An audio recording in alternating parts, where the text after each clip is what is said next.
Many evangelical leaders call for America to return to her Christian roots, but the U.S. was not established as a Christian nation.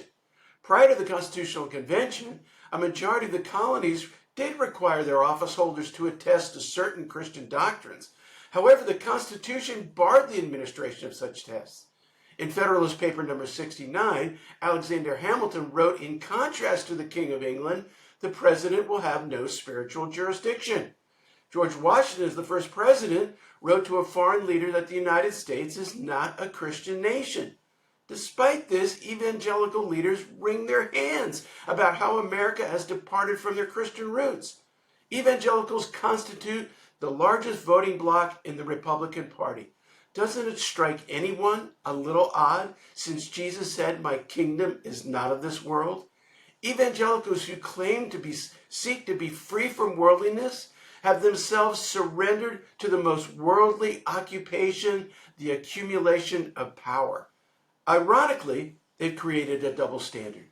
Similar to the last two elections, huge majorities of evangelicals support the candidacy of Donald Trump, who not only does not attend church, but is thoroughly corrupt, having been convicted of numerous crimes, found guilty of fraud by the hundreds of millions of dollars, and liable to a woman for millions more for sexually accosting her. Compare Trump with Joe Biden, who has regularly attended church for years.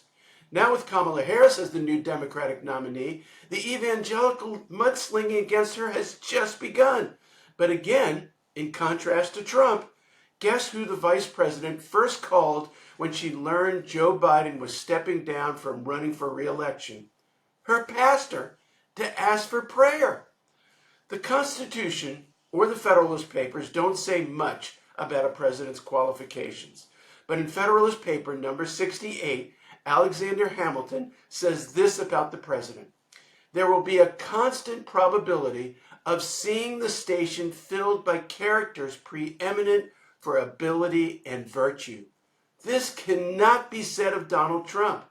And for evangelical leaders to continue to publicly support him is a double standard and hypocritical.